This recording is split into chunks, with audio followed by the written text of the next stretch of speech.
lagi bersama saya di sini dan kali ini saya akan membahas materi tentang penghilangan produksi useless pada aturan produksi konteks free grammar.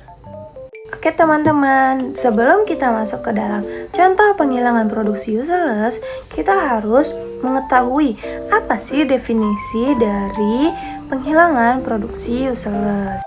Definisi produksi useless yang pertama ialah produksi yang memuat simbol variabel yang tidak memiliki penurunan yang akan menghasilkan terminal-terminal seluruhnya. Jadi, jika ada produksi yang penurunan satu simbolnya tidak akan berujung kepada simbol terminal, maka itulah yang disebut dengan produksi useless. Kenapa produksi ini harus dihilangkan? Karena akan menambah kerumitan aturan produksi. Produksi ini sendiri tidak berguna, makanya dinamai dengan useless.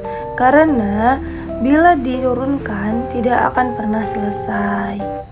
Dan useless memuat simbol terminal, di mana bila diturunkan simbol ini akan bertemu dengan variabel lainnya tanpa ada ujung yang menuju ke simbol terminal.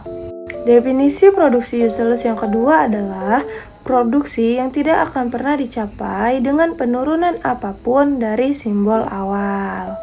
Maksudnya, jika dari simbol awal tidak akan pernah tercapai, itu disebut dengan useless. Jadi, misalnya ada simbol variabel yang sama sekali tidak pernah diturunkan dari simbol variabel lainnya, artinya itu tidak akan pernah tercapai. Itulah useless. Selanjutnya kita masuk pada contoh penghilangan produksi useless, di mana contoh pertama ini bisa kita lihat ada 3 aturan produksi yang saling berkaitan.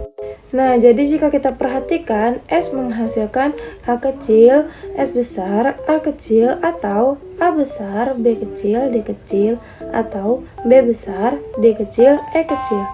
A menghasilkan A besar, D kecil, A besar. B menghasilkan B besar, B besar, B besar, atau A kecil. Dapat kita ketahui, simbol variabel A tidak memiliki penurunan yang menuju terminal sehingga dapat dihilangkan. Jadi setelah disederhanakan, S menghasilkan A kecil, S besar, A kecil, atau B besar, D kecil, E kecil. B menghasilkan B besar, B besar, B besar, atau A kecil. Dari contoh aturan produksi yang kedua, terdapat 5 aturan produksi.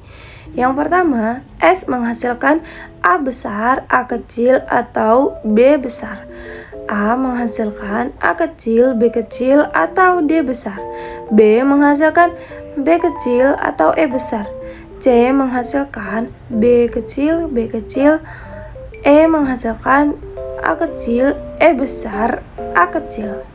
Dan dapat kita ketahui bahwa A menghasilkan D. D tidak memiliki penurunan. C menghasilkan B kecil, B kecil, dan C tidak akan pernah tercapai. E menghasilkan A kecil, E besar, A kecil. Dan E tidak memiliki aturan produksi menuju terminal. Konsekuensi nomor 3 yaitu B menghasilkan E.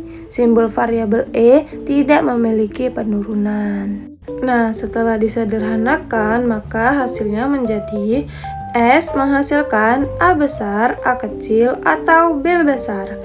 A menghasilkan A kecil, B kecil.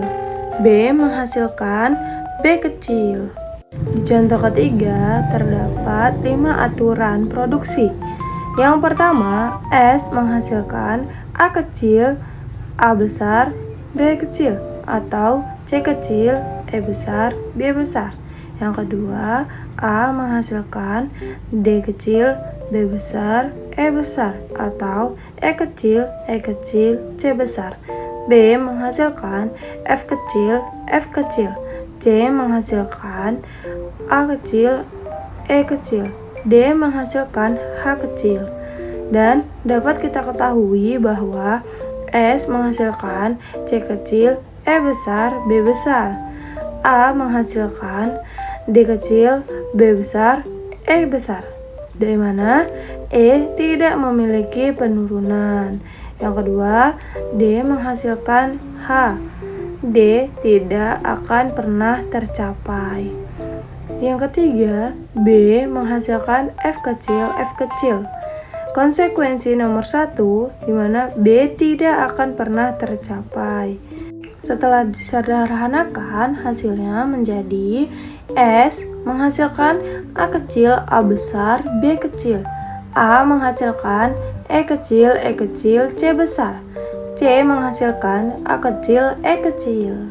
Contoh yang keempat, terdapat 5 aturan produksi. Yang pertama, S menghasilkan A kecil, B besar. A menghasilkan B kecil, C kecil, D besar. Atau D kecil, A besar, C besar. B menghasilkan E kecil atau A besar, B kecil. C menghasilkan B kecil, C besar, B kecil. Atau A kecil, D kecil, F besar. Atau A kecil, B kecil. F menghasilkan C kecil, F besar, B besar. Dapat kita ketahui bahwa A menghasilkan B kecil, C kecil, D besar, di mana D tidak memiliki penurunan. Yang kedua, konsekuensi nomor 1. A tidak memiliki penurunan menuju terminal. A menghasilkan D kecil, A besar, C besar. Yang ketiga, konsekuensi nomor 2, di mana B menghasilkan A besar, B kecil tidak memiliki penurunan. Yang keempat, simbol F tidak memiliki penurunan menuju simbol terminal. Yang kelima, konsekuensi nomor 4, C menghasilkan A kecil, D kecil, F besar, tidak memiliki penurunan. Jadi setelah disederhanakan, hasilnya S menghasilkan A kecil, B besar, B menghasilkan E kecil, C menghasilkan B kecil, C besar, B kecil, atau A kecil, B kecil. Contoh aturan produksi yang kelima memiliki 5 aturan produksi. Yang pertama, S menghasilkan A kecil, B besar, D besar. B menghasilkan C besar, D besar, atau A besar, B kecil. D menghasilkan E kecil, F kecil. A menghasilkan E besar, D kecil. F menghasilkan D kecil, C kecil. Dapat kita ketahui bahwa A menghasilkan E besar, D besar, dan E tidak memiliki penurunan. Yang kedua, F menghasilkan D kecil, C kecil. Itu tidak akan pernah tercapai. Yang ketiga, konsekuensi nomor 1, B menghasilkan A besar, B kecil, tidak memiliki penurunan. Setelah disederhanakan, hasilnya menjadi S menghasilkan A kecil, B besar, D besar. B menghasilkan C kecil, D besar. D menghasilkan E kecil, F kecil. Jadi itulah dari contoh penghilangan produksi useless. Semoga teman-teman bisa meresapi ilmunya. Terima kasih sudah menonton.